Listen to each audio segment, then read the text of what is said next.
अस्सलाम वालेकुम नाज़रीन, मैं हूं लुकमान अली और आप देख रहे हैं मेरा यूट्यूब चैनल। बिलाखिर चेयरमैन पीसीबी मोहसिन नकवी ने डंडा उठा लिया और पहली सर्जरी कर डाली है। और पहली सर्जरी उन्होंने तगड़े शख्सियत के खिलाफ की है, बड़ी शख्सियत के खिलाफ की है। वहाब रियाज और अब्दुल रज़ाक को फारिग कर दिया गया है। लेकिन अब सवाल यह है कि नए चीफ सिलेक्टर कौन है और इस हवाले से जो फैसला किया गया है वो कौन कौन से नाम है, वो नाम आपके सामने इस वीडियो में रखने जा रहा हूं। और इनको हटाने का फैसला किसकी सिफारिश पर किया गया है, किसने इनसे मुतल्लिक रिपोर्ट दी है कि भाई इनको फारिग करें, इन पर सर्जरी करें, इनको आउट करना चाहिए इस सेटअप से, ये जिम्मेदार हैं। ये पूरी स्टोरी आपके सामने रखने जा रहा हूं और नए जो नाम हैं सिलेक्शन कमेटी के वो आपके सामने रखूंगा। लेकिन आगे बढ़ने से पहले वो तमाम दोस्त जो पहली बार हमारे साथ चैनल पर आए हैं उनको वेलकम कहता हूं और नए दोस्तों को ये रिक्वेस्ट करूंगा कि चैनल जरूर सब्सक्राइब कीजिएगा। यहाँ आपको बहुत सारी इनसाइड स्टोरीज मिलेंगी।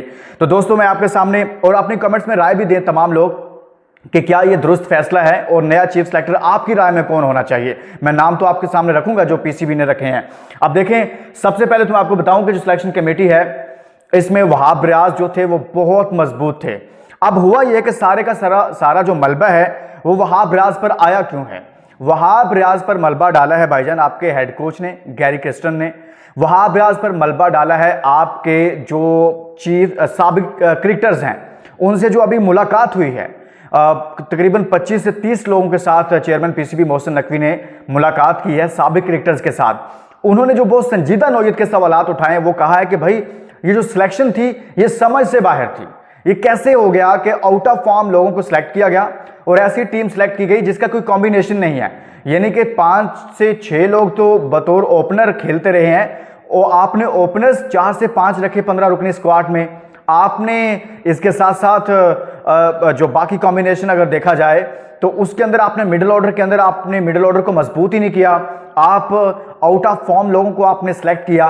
तो ये जो तमाम तर चीजें सामने आई तो उसमें चेयरमैन पीसीबी ने जब ये जायजा लिया तो मोहम्मद यूसुफ का इसमें इतना रोल नहीं था और इसके साथ साथ अरशद शफीक का भी इतना रोल नहीं था। और मोहम्मद यूसुफ और अरशद शफीक को किसी और शख्सियत ने बचाया भी है।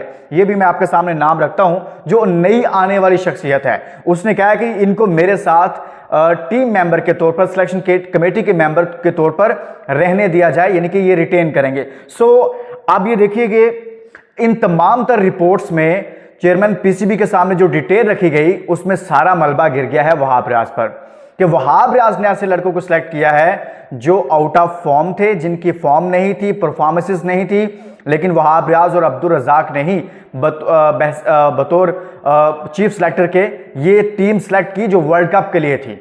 अब जो नए नाम सामने आ रहे हैं ना, अब इनको तो कर दिया गया फारिग। अरशद शफीक मैंने आपको बता दिया रह गए हैं और इसके साथ साथ मोहम्मद यूसुफ और बिलाल अफजल जो कि पंजाब की निगरान काबीना का हिस्सा हैं, वो भी सिलेक्शन कमेटी के मेंबर हैं, मोहसिन नकवी के बहुत करीबी हैं, तो वो इसका हिस्सा हैं। अब जो नए सामने नाम आ रहे हैं, मैंने आपको बहुत पहले बता दिया था कि इंजमामुल हक का नाम सामने आ रहा है। वो चीफ सिलेक्टर जिनको ज़का अशरफ साहब के दौर में हटाया गया, अब इंजमामुल हक, बल्कि वो चले गए थे। आपको याद होगा कि एक कंपनी प्लेयर एजेंट के नाम से सामने आई, उसके बाद सवालात उठे और जो परफॉर्मेंसेस थी पाकिस्तान टीम की ओडीआई वर्ल्ड कप में, तो उसके बाद वो चले गए। और अब दोबारा से जो सबसे टॉप पर नाम है जो इस वक्त पीसीबी ने फाइनल किया हुआ है नेक्स्ट सिलेक्शन कमेटी के लिए, वो इंजमामुल हक साहब का दोबारा से नाम आ रहा है। दूसरा नाम अगर वो तस्लीम नहीं करते, बल्कि मैं ये आपको बताऊंगा कि किसी हद तक मामला तय पा चुके हैं कि इंजमामुल हक वापस आ रहे हैं और मोहम्मद यूसुफ उनकी टीम का हिस्सा है। और मोहम्मद यूसुफ को ही आपको पता है वो ज़का अशरफ साहब के दौर में भी सेटअप में लाना चाहते थे और आपको याद होगा कि उस वक्त भी उनके इख्तलाफात हुए थे क्योंकि वो मोहम्मद यूसुफ को लाना चाहते थे। सो अब दोबारा से जब इंजमाम वापस आ रहे हैं तो इसमें मोहम्मद यूसुफ शामिल होंगे। लेकिन पीसीबी ये कोशिश कर रहा है कि यूनुस खान को भी शामिल किया जाए। वो भी मैंने आपको खबर दी हुई है बहुत पहले एक वीलॉग में कि आप के राब्ते किए जाएंगे और यूनुस खान को भी इस हवाले से पीसीबी चाहता है कि हम उसको सिलेक्शन कमेटी में लें। लेकिन अभी तक यूनुस खान जो हैं वो इसके लिए मेरे ख्याल में जो हमारी पास रिपोर्ट्स हैं वो तैयार नहीं हैं। वो सिलेक्शन कमेटी के मेंबर के तौर पर काम करने के लिए तैयार नहीं है। लेकिन सबसे अहम चीज़ ये हुई है कि कम अज़ कम वो एक कहीं से तो आगाज़ हुआ ना। आपकी इतनी गंदी परफॉर्मेंसेस हैं कि वर्ल्ड कप आप हार चुके हैं, ओडी वर्ल्ड कप, आप आईसीसी T20 वर्ल्ड कप हार चुके हैं, आप इसके अलावा दीगर टूर्नामेंट्स जो हैं वो हार चुके हैं। बाबर आजम की कप्तानी से मुतल्लिक अब मामला है, यानी कि सिलेक्शन कमेटी वाला तो जो होना था वो हो गया, अब नई सिलेक्शन कमेटी आ जाएगी, लेकिन अब है कप्तानी से मुतल्लिक मामला। कैप्टन कौन होगा, क्या यही कैप्टन रहेंगे? ये सवाल जब चेयरमैन पीसीबी से किया गया कि कैप्टन से मुतल्लिक क्या करना है, तो उन्होंने कहा जी ये अभी ज़ेर गौर ही नहीं है, यानी कि वो कह रहे हैं कि कप्तानी से मुतल्लिक अभी कोई फैसला नहीं किया जा रहा। उसकी वजह यह है कि व्हाइट बॉल क्रिकेट जो है वो अभी काफी दूर है। अभी आपने टेस्ट क्रिकेट खेलनी है, रेड बॉल क्रिकेट, उसके लिए आपने शान मसूद को कैप्टन बना दिया है, लेकिन बाबर आजम को कप्तान अभी हटाया नहीं जा रहा। लेकिन आने वाले वक्त में मैं आपको खबर दे रहा हूं कि बाबर आजम कैप्टन नहीं रहेंगे। अभी फौरी तौर पर यह फैसला नहीं लिया जा रहा। पीसीबी बहुत सोच समझ कर फैसला करना चाहता है और बहुत सारे फैसले जो है वो नई सिलेक्शन कमेटी जो आएगी अब उसको भी इख्तियार देना चाहता है कि वो फैसला करे, वो भी अपनी राय दे कि नया कैप्टन जो है वो कौन होना चाहिए। अब सिलेक्शन कमेटी बनेगी, उसके बाद वो फैसला करेगी, यानी कि अभी बाबर को नहीं हटाया जा रहा, लेकिन हटा दिया जाएगा। बाबर कैप्टन नहीं रहेंगे, ये मैं आपको खबर दे रहा हूं, ऐसा होगा।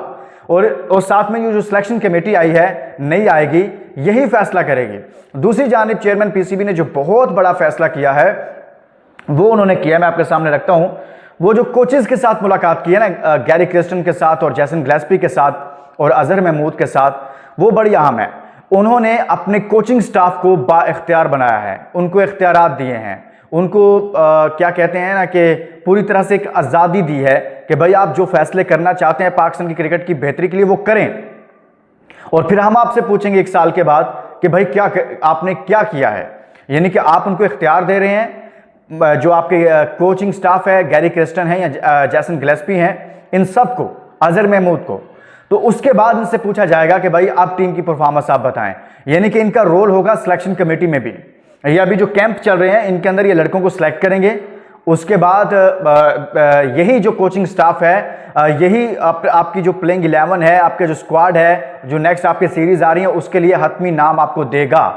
यानी कि ये बहुत जरूरी है कि जो कोचेज आपका कोचिंग स्टाफ होता है उसका आप बिल्कुल कोई इनपुट ही नहीं होती कि सिलेक्शन कमेटी के अंदर। अभी भी जो हालिया मामला थे ये तमाम तर वहाब रियाज के गिर्द घूम रहे थे, प्लेइंग 11 से लेकर यानी कि और स्क्वाड को बनाने में।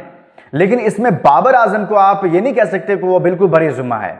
बाबर आजम को बहुत टाइम दे दिया। कल भी मेरे प्रोग्राम में senior sports journalist Shahid Hashmi साहब भी थे, तो उनसे भी मैंने ये सवाल किया, तो वो भी यही बात कर रहे थे कि बहुत ज़्यादा बाबर को टाइम दे दिया है, बहुत सारे इवेंट्स उनको दे दिए हैं, बहुत सारे टूर्नामेंट पाकिस्तान क्रिकेट बोर्ड ने बाबर आजम को दे दिए हैं। सो अब पाकिस्तान क्रिकेट बोर्ड को ये फैसला करना है कि हमने आगे बढ़ना है और कोई ऐसा कैप्टन ढूंढना है जो मुस्तकबिल में पाकिस्तान का मुस्तकबिल बनकर दिखाए, जो बेहतर फ्यूचर साबित हो।